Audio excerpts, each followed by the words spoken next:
বলেছি যে যে আচরণে আপনি বেশি করে মনোযোগ দিবেন, সে আচরণটা কিন্তু এটা সাধারণত বাড়বে।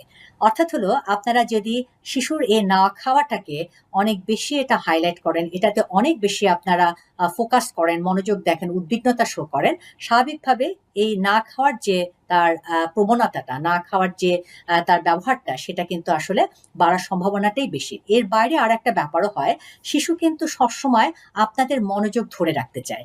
একটা ছোট্ট শিশুর কাছে তার মা-বাবাই হলো তার জগতের প্রধান কেন্দ্র হিসেবে কাজ করে এবং আকর্ষণের কেন্দ্র হিসেবে কাজ করে এবং কোনো না কোনোভাবে নানা রকমের ছুতায় মাকে কিন্তু তার সবসময় তার প্রতি মনোযোগ দিয়ে রাখুক সেটা কিন্তু সে চায়।